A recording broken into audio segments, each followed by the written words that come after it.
you, Mr. Lakshmi. So in this series, this is this third talk here, and in this I'm going to complete my lectures. So just in the previous lecture, we stopped at this statement where I said that N-Selmer is finite. So let's quickly have a look at the proof of this this theorem. So the proof requires to prove this theorem, we need two lemmas which I had stated previous lecture. So one of them was that the image of Kummer map outside this finite set of primes S containing primes dividing N and bad primes of E unramified, and also we had another lemma we had which says that the n torsion points of elliptic curve outside these primes of bad reduction and prime dividing N is actually injects into finite fields. So these were the two lemmas which we had stated. So let's just use this to quickly give a proof of finiteness of N-Selmer. So how do we? So first of all, let S be that set of primes which I am referring again and again. So let S be the set of primes of K containing the set of bad primes of E, the primes dividing N, and infinite primes had appeared in one of the previous talk by Sonak. This is the maximal extension of K unramified outside S. Then Ks over K is a Galois extension of K, and from that lemma which I just referred, that image of Kummer maps are unramified. Oh, someone is saying voice is breaking. Is it clear or?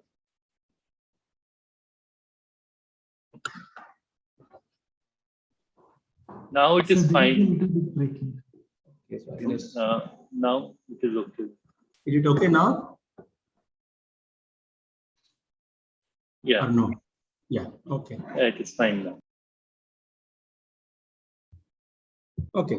So from that lemma, we just now referred that outside the set, outside S, the image of Kummer map is unramified. From there, what we see immediately that N-Selmer group is inside this kernel of maps. So you have this global Galois homology group of En, and then you have restriction maps. And here, instead of the full Galois group of KB, I just take the inertia subgroup outside S, and the other primes and primes in S, I keep it as it is.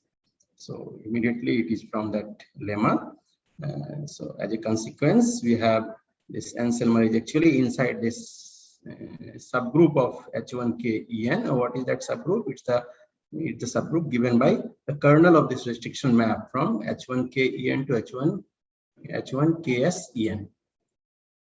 Note that the Galois group of KS, absolute Galois group of KS acts trivially on En.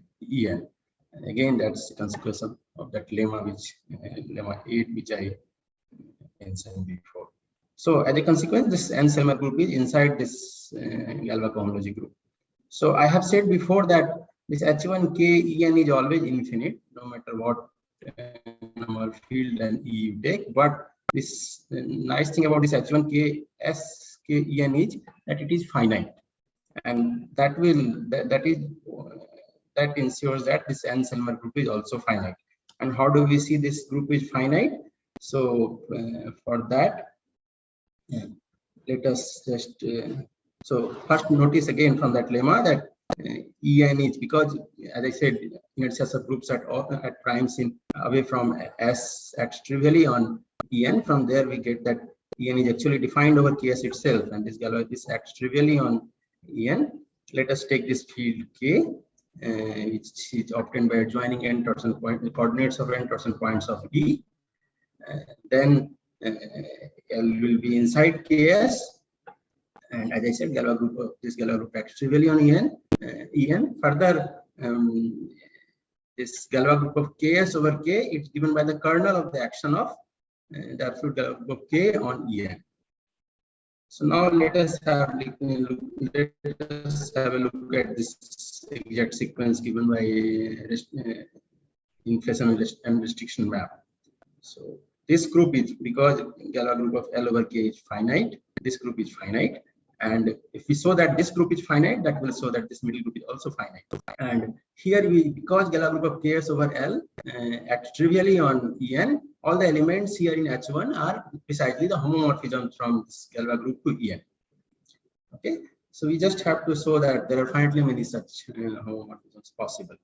And how do we show that? So we just look at take one such homomorphism, and let us take the kernel of that homomorphism given by, maybe I should say that P is the field given by the kernel of, instead of equality, I should say here it's the field given by this kernel of F, and then that just says that because again T will be inside Ks, it is unramified outside this finite set of time S, and further because it's a homomorphism to E bracket N, the degree of this extension T over L is less than equal to N squared. Now from algebraic number theory, the basic theorem given by that there are finitely many possibilities of such extensions. We cannot have infinitely many such extensions. There are finitely many such extensions. Essentially, it gives the bound of degrees of such extensions in terms of discriminants. And from there, what one gets that this group is finite, and therefore Anselmer is also finite. Okay, and immediately we have this weak model theorem, because we have already seen that Ek over Nek is inside Anselmer. Therefore, Ek over Nek is also finite. And once we have this weak model theorem, Anupam had explained you that how to get model theorem from here. Okay, let us have a look at this same theorem slightly different, not very much different, but yeah, slightly different.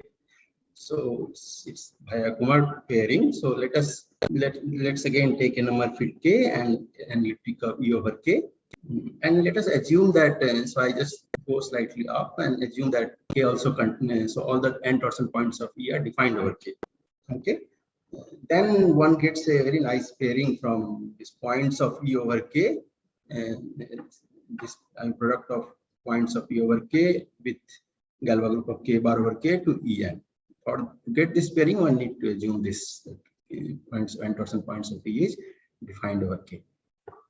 And how this pairing is defined? To define this pairing, again we need the connecting homomorphism. So we take a point P in, so I take a point here and I take an element here, and I want to define its image. So it is defined by U. Again, as you can see, it's very similar to the way we define connecting homomorphism. You pull back this point P in Ek bar, and then satisfying this NQ equal to P. We have already, seen that multiplication by N map is surjective over Ek bar because it's isogenic. So there is such Q exists. Then you define kappa of P sigma equal to Q sigma minus Q. This was the definition of connecting homomorphism, if you remember. So kappa of P comma sigma is nothing but the image of delta P on sigma. Okay. Yeah, this was the connecting homomorphism. Sorry, Sudhanshu. Yes. So your video is off. Is this to save the bandwidth as suggested? No, I didn't off it. I don't know why. Automatically yesterday also it happened. Okay. And there are some questions in the chat. Okay.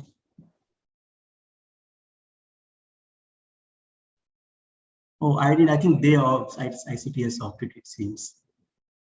It's breaking again. Again, there is a problem with voice. I think I tried to fix my Wi-Fi, but still it seems. No, I can hear clearly. Sudhanshu, okay. Go ahead. Okay. So yeah, I think internet is fine here. So now immediately it's from the definition of connecting homomorphism. There are these three properties which we get. The first one is that the Kumar pairing is bilinear, and second is that the kernel of this kappa on the left is just NEK by almost by definition, and the way we defined it, and kernel of kappa on right is precisely this Galois group of K bar over L, where L is given by you take the points of EK and just pull back by multiplication by N, which is actually inside KS. So as a consequence, one gets this perfect pairing from EK mod N EK to Galois group of L over K to EN. And again, using the same Minkowski bond, you can see that this also implies that EK mod N EK is infinite. First thing, of course, we need to see that this extension is finite. So yeah, so there are these two almost similar way to see that N-Selmer groups or this EK mod NEK is finite. Okay, so far I have discussed only N-Selmer groups. Let us now define the full, what is the Selmer group. I mean, I'm just writing here in bracket full Selmer group, but it's just called the Selmer group. Then what is how is it defined? So you have N-Selmer group for every N. You just take the limit of these under the usual multiplication by N maps. So then, just like we had a diagram for we had a definition using such an exact sequence for N-Selmer, we also have such a definition for the full Selmer also. Earlier we had here just N torsion point. Now we take all the torsion points of E over K bar, and here we keep just E. We don't take torsion point.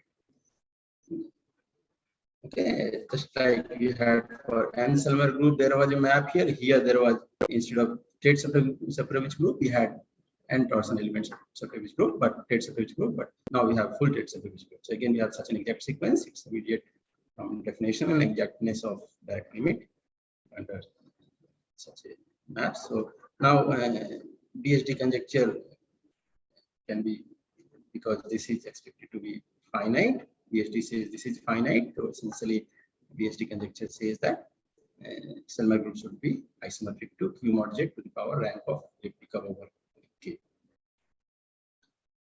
Okay. Now we recall we had N-Selmer group. There was another definition of N-Selmer group using these Kummer maps, image of Kummer maps. So where this was the connective homomorphism delta V. And taking direct limit, we get for every prime V this injection with EKV tensor Q mod Z. And as a consequence, we have, just like we had for N-Selmer group, we also have a definition for Selmer group using this connective homomorphisms. Image delta V is called again Kummer map. Yeah, so this is about the full Selmer group. So let us now restrict ourselves to prime by prime. So we fix a prime P now, and then look at the P primary part of the Selmer group of P. That's where we relate the Selmer group with a Selmer group of P over K with the Galois representation associated to E over K. So how do we do that? First, let us define the P primary part of the Selmer group of P. So it's just a definition. So let P be a prime number and E be an elliptic curve defined over a number field K. Then EP infinity we denote by EP infinity the P primary part of EK bar. So it's just P power torsion points of E, which is actually, it has been mentioned by to you, I think, by that this is just isomorphic. So essentially, because EP to the power N is isomorphic to Z mod P to the power N direction Z mod P to the power N, from there one gets that EP infinity is isomorphic to QP mod GP direction QP mod GP. So it's two copies of QP mod GP. The Tate module of E is defined by, so here essentially you take the direct limit union of P torsion points. Here you take the inverse limit again under multiplication by P map, and in that case we get two copies of ZP.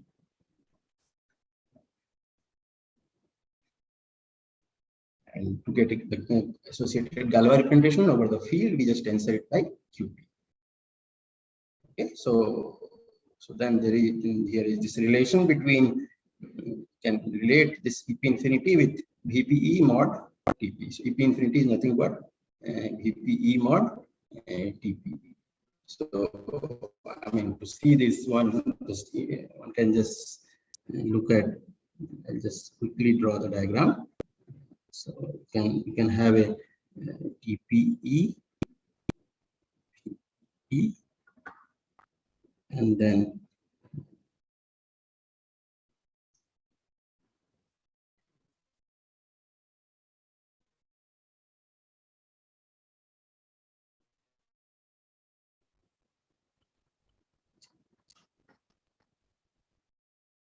so on this, this is the exact sequence.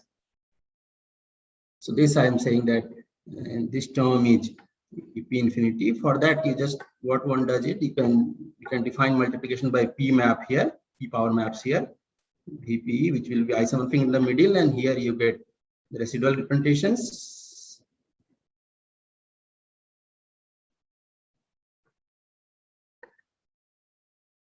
The same thing here. Because it's divisible. So this kernel and co-kernel, you can by comparing, you can immediately show that this EP infinity is nothing but VP mod TP. Now, so now P primary Selmer group of E over K is nothing but the P primary part of the full Selmer group of E over K. That's the definition. And just like we had for full Selmer group, we have this exact sequence defining P primary Selmer group. And if you want to define this equivalently using Kummer maps, so again we have the primary Selmer group is defined using this exact sequence where this delta V is mapped from EKV tensor QP mod GP to H1 KV infinity. It's a usual map. So these are the two different ways to define it. Now let me just mention here that it's a consequence of Falting's theorem, isogeny theorem, that the isogeny class of E is actually determined by BP. So if you have two elliptic curves, and if you fix a prime P, and suppose BP E1, say let's say E1 and E2 are two elliptic curves, and if you fix a prime P, then if BP E1 and BP E2 are isomorphic as Galois modules, then E1 and E2 will be isogenous. So as a consequence, we immediately have that model where rank is also determined by BP. Okay. So now,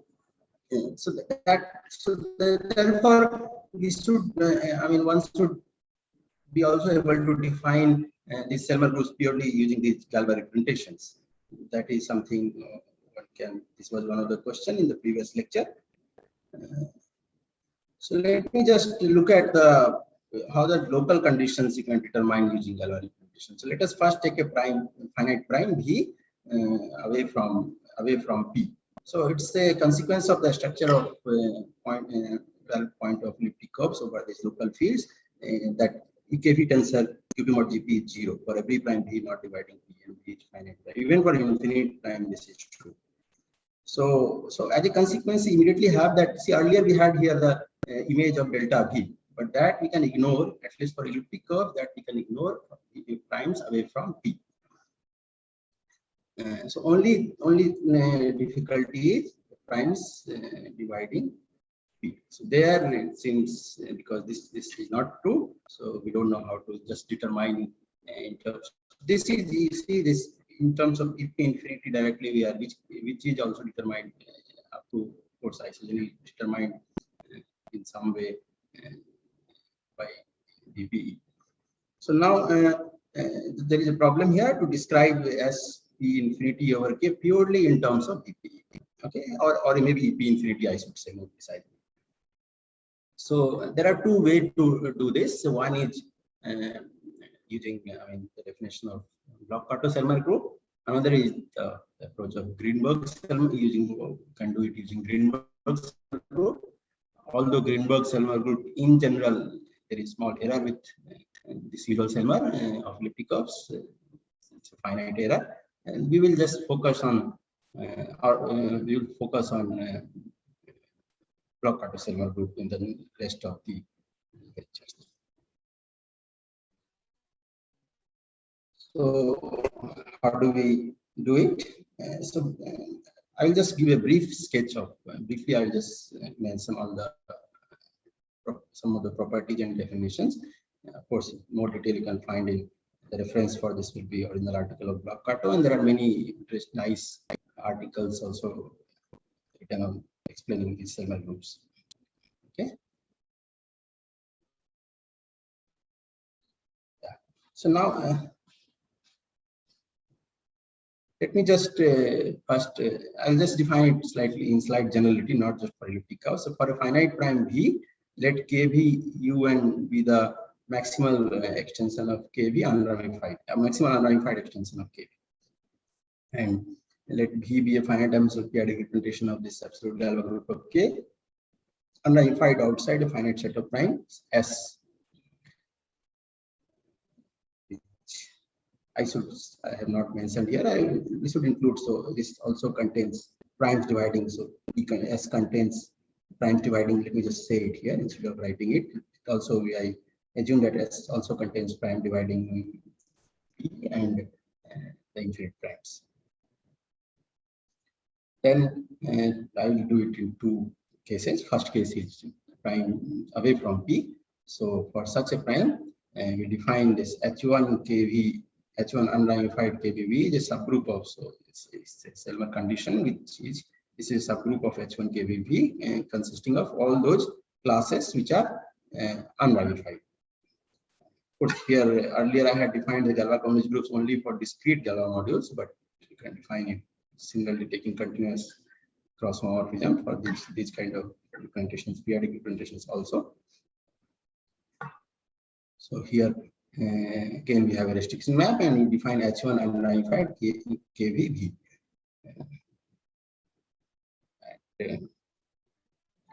We fix a lattice. So just like we had EP infinity, we need analog of that. So we fix a lattice T. So this A will depend on this choice of lattice T. Lattice, by lattice I mean a Galois invariant subject module over integral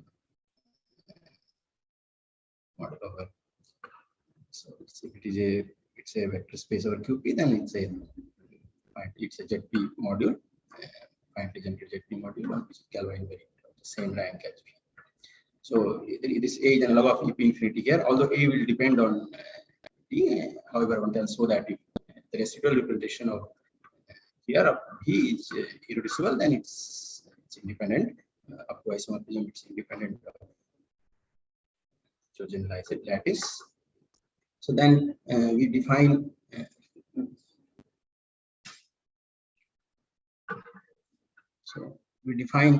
just like we had for this vector space, we also define it for H1 unramified KVA, which is the image of, you see there is a map from V to surjective map from V to A, which defines a map from H1 KVV to so H1 KVV to A, and using that map I take the image of this H1 unramified KVV. So I call it H1 unramified KVA. It's slightly different from take the unramified classes, priori it's unramified classes in H1 KVA. It's actually divisible. This one is divisible because this is divisible. An image of divisible thing is divisible.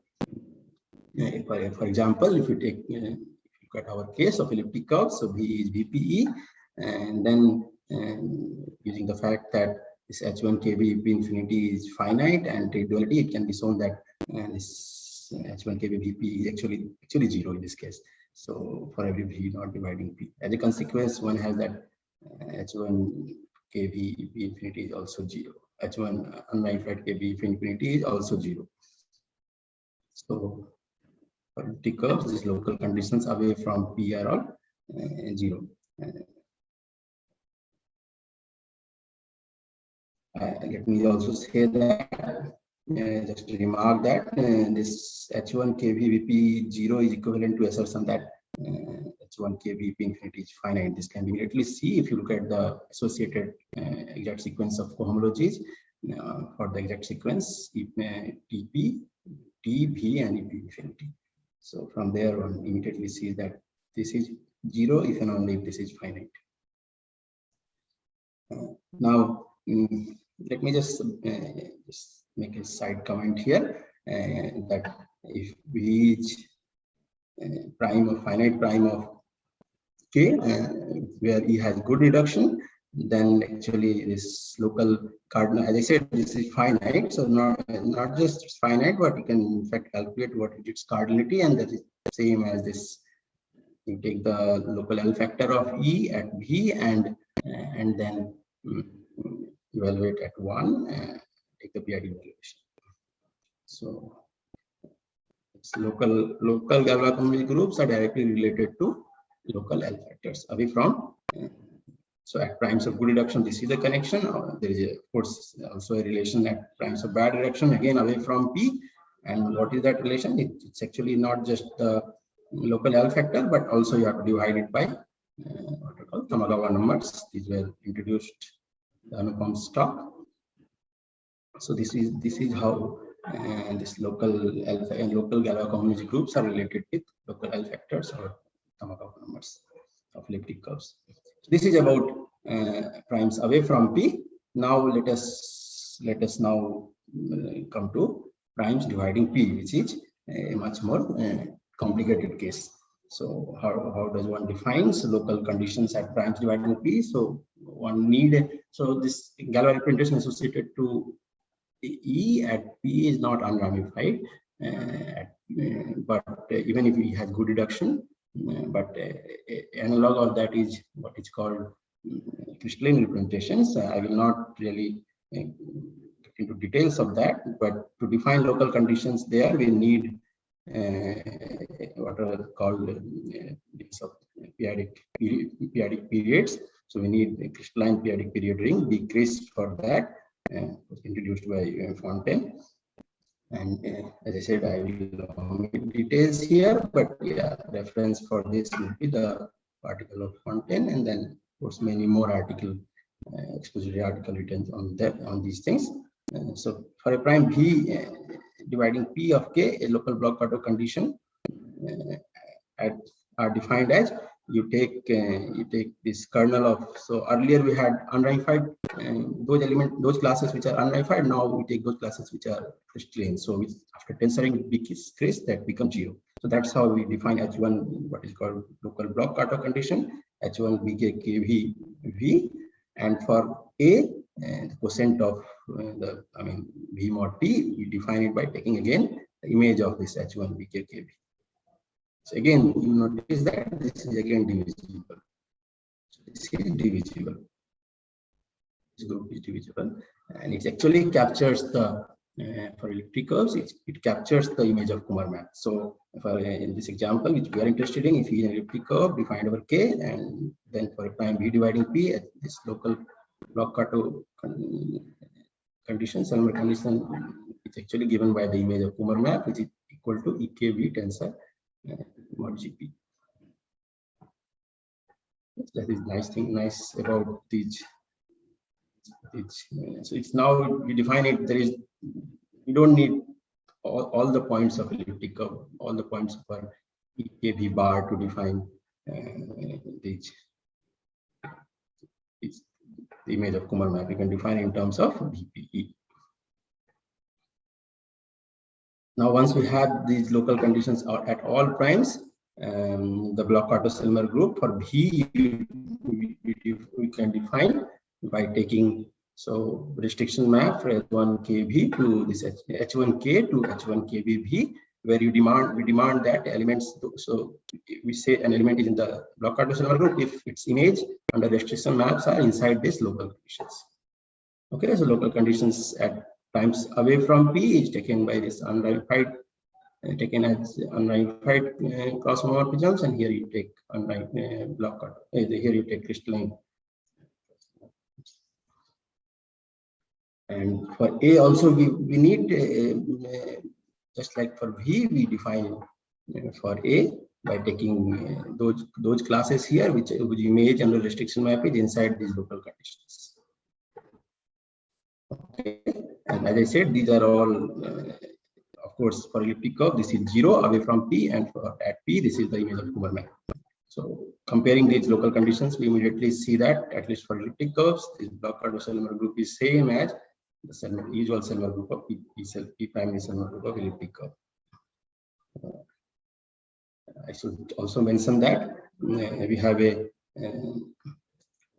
natural.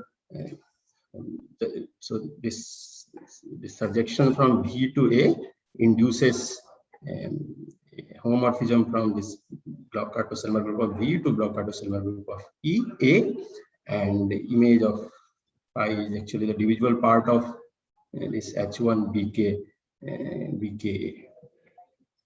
Okay, so immediately if we have BSD conjecture is, can be restated. The part of BSD conjecture, the rank part of BSD conjecture can be restated in this term. So the QP rank of H1K BP is same as the modular rank of E. Of course, there is a generalization of these in terms of Bloch-Kato conjecture, but for elliptic curves, BSD, the rank part of BSD conjecture means this. Okay.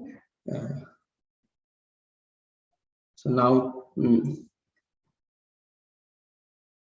so this is about the Selmer group of PID representations, and now this workshop is about Selmer group and special values of L function. So I thought maybe I can end this series of 3 lectures by giving a brief illustration of, relating the Selmer group and the special value of L function by BSD. So what BSD means in terms of the Selmer groups or Tedeschi group here.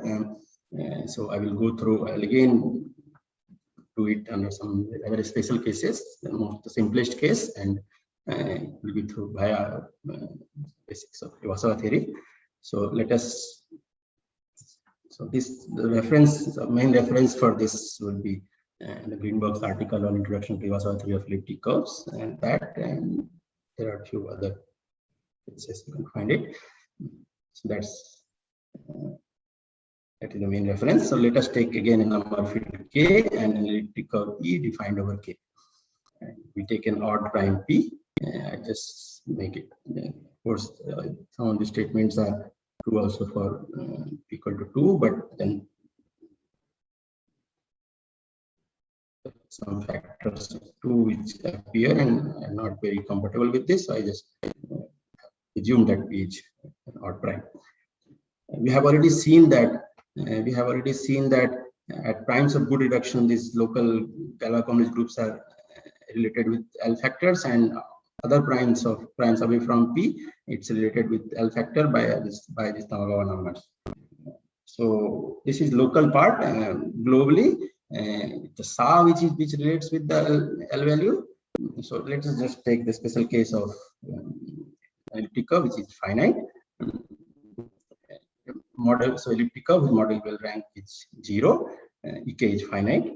Then BSD says this, that the SA cardinality of SAS would be equal to this factor. So this product of these factors. So first one is the modulus of the discriminant of K, and second one is the torsion points of E over number of torsion points of E over K square, and here is the Tamagawa numbers. This is the L value, and this one is much more. This is the period, global period of E over K. This can be defined in terms of product of local periods at Archimedean primes. So this is the BSD conjecture. This is the formula predicted by BSD conjecture for the cardinality of SA. At least in this special case, when EK is finite. If EK is not finite, then the regulator comes here, and that is the difference. So what this finiteness of EK and plus BSD formula implies that immediately we see that from the exact sequence relating model group and Tedeschi group via Selmer group, we see that this SA cardinality P primary part of SA is same as the P primary Selmer group of E. Now let us again make further simplifying assumptions. Suppose that E has good and ordinary reduction at primes dividing P. So what this ordinary means, that it essentially means that there is such an exact sequence of P infinity where this E tilde P infinity is nothing but the points of E over the algebraic closure of corresponding residue field. Okay, so it's he has, if I assume he has good reduction, then this E delta is the elliptic curve reduced mod V elliptic curve. So this is what this what ordinary implies this condition. But in any case, let me just, as I said, I will illustrate this relationship between Selmer group and special values via using Iwasawa theory. So yes, so yeah, you can get that Greenberg's inter-school notes. Yeah, all these you can find on his homepage actually. There are two notes actually he has written. One of them in which he has explained control theorem. You can find some of these things which I am speaking here. Yeah, so let us now briefly say, I think these things have already appeared in some of the other talks. So let's take K infinity, let K infinity be the, so first you will take this extension of K obtained by joining the power roots of unity. And inside that there is a unique extension K infinity such that the Galois group of K infinity over K is ZP. Here, as I said, mu P infinity is the roots of group of the power roots of unity, union of the power roots of unity. Then, so there is a tower of extensions inside K. See, K infinity has Galois group GP. So taking all the cosines of GP, we get such a tower of extensions in K infinity, so that corresponding Galois group of Kn over K is Z mod P to the power nz. Now, for every n greater than equal to 0, this Galois group of Kn over K acts on the both global and local Galois cohomology groups, and as a consequence, we also get the action of this Galois group of Kn over K on the Selmer groups over E of Kn, and as a consequence, if you define this Selmer group of E over K infinity by taking this direct limit under restriction maps, then what we get is that this gamma is the Galois group of K infinity over K acts on this Selmer group over K infinity continuously. So this is a discrete gamma module. And it's a consequence of, the Major's control theorem tells us how the Selmer group grows in this tower of extensions. So we have this control theorem, which says that the Selmer group, if I take over these extensions Kn, this is not very different from if I take the Selmer group over K infinity and take the invariant by this gamma n's. So gamma n's are this Galois group of, at every layer we get one extension gamma n. So gamma n is the Galois group of K infinity over Kn. So this is the relationship. So of course it's the theorem in the case when it has ordinary reduction. I have stated it for only for cyclotomic case. Now there are vast generalizations of this kind of control theorems, but in the special case, this is what it means. So, so this, what this means. So if I take n equal to 0, for example, that is Kn equal to K case, so then finiteness of this implies that this group is also finite. Gamma P infinity, K infinity, gamma is fixed by gamma is finite. So this is finite. Invariance of P infinity Selmer group over K infinity is finite. And since this is gamma is procyclic, one immediately gets that, and this co-invariance is also finite. So in fact, it's whether it's 0 or non-zero depends. So sometimes, often it happens that there are these questions relating whether the Selmer group has pseudo-null sum and dual Selmer group has pseudo-null sum module or not. So for example, if dual Selmer group over K infinity mean variance of that is 0 and it has no pseudo-null sum module, and then no non-zero pseudo-null sum module, then actually this part is divisible, and using that one can, in fact, finiteness of this implies that this is actually 0. So there are many cases when actually this is 0. That's the question related to integrality of the Euler characteristic of Selmer group. But in any case, And the definition of Euler characteristic of E over K infinity is this. You take this ratio by invariant by co-invariant. And again, the finiteness of Selmer group actually implies that this is equal to this gamma is equal to this Euler characteristic is given by these terms. So here we have Tamagawa. This is again a version of it's a consequence of control theorem, but much more precise version of. So as I said, the co-kernel of this restriction map here was finite, but is finite. But if you really try to compute exactly what they are, then you get this formula. So this is the Euler characteristic formula. Of course, this is in special case when Selmer group is finite over K. If it is not finite, then again there are generalization of this called generalized Euler characteristic formula, which involves periodic regulators up there. So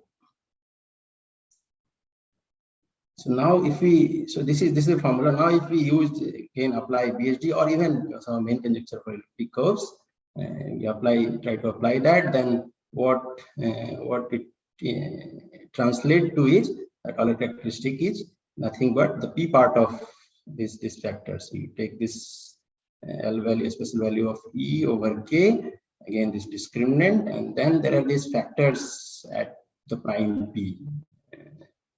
So it's related to interpolation formula of periodical functions, but these factors are precisely points of elliptic curves over residue fields at prime dividing P. It can be related with local L factors at P also. So this is the relation in this special case which I have. The special case, there are these conditions which I mentioned. For example, if I also said that when the rank is not 0, then the generalization is in terms of generalized Euler characteristic, where you get periodic regulators in the formula. If the elliptic curve doesn't have ordinary reduction, then there are various generalizations of various kinds of Selmer group, which we have not discussed. So one can compute the Euler characteristic of those Selmer groups also. Yeah, but yeah, so this is where I would like to end this series of 3 lectures. This is what I wanted to. I will upload these lectures. So today I will send them to upload the lecture notes. Yes, thank you very much for listening to the patience. So is there a super singular analog of this? Yeah, so there are Euler characteristic formula in that case. So that's not for usual Selmer group, because that's not torsion. So this formula can be also written in terms of the specialization of the characteristic ideal at x equal to 0. So that you can do if this Selmer group is torsion. So fact that I have assumed here that the Selmer group over K is finite. So that already implies that Selmer group over K infinity is torsion. But if it is not, even in the ordinary case, it's a conjecture that it's always torsion over any number field. But over supersingular, it's not torsion. So you cannot have characteristic ideal for usual Selmer group, but there are analogs using plus minus and different kinds of Selmer group which are smaller and torsion. So using that, we can define the Euler characteristic and relate with these values. What I mean, there will be explicit formula involving L value and period in that case also. Yes, there are. I mean, various cases are there in which many cases people have written down. I'm not sure if all the cases have been covered or not. Yeah, one can write down. Yeah, Sudhanshu? Yeah. Yeah. Could you please throw some light on that product of C-nu quantity? How hard are EC and what cases it's explicitly known? Oh, okay, let me just come back. So which product of these Tamagawa numbers? So hard means, I mean, of course there are, one can compute these. So these I have taken. So there are 2 ways. Of course, one is explicit computations that One can find methods of Tremna and others that they have computed it. But if you want to relate it with Galois-Cohomology group, that is what I am doing. So one can precisely say how this cardinality of what part of this Galois-Cohomology, local Galois-Cohomology group relates with this CV. So that one can do. It's just like we had, I said that this local Galois-Cohomology group is in terms of local L factor by Tamagawa numbers, but you can individually also say which part is Tamagawa numbers, what part is Tamagawa numbers, and what is that one can do. So this BSD, whatever known results I followed so far, rank 0 and rank 1. Higher rank. Rank 1 and rank 0. So yeah, if you know about higher ranks, whatever I followed, higher ranks is not in known, right? I mean, there are several parts of that BSD, three parts. One is about SA, one is about rank, one is about the explicit formula. So yeah, whenever we write BSD, we write rank R, and whatever results so far is like 0 and 1, Somnath. So I'm curious when I would get to see R greater than or equal to 2. Yeah, I don't know. I think it's wide open. Yeah. Are there any other questions? Okay, if there are no other questions, then let us thank the speaker for his wonderful lecture series. Thank you, Sudhanshu.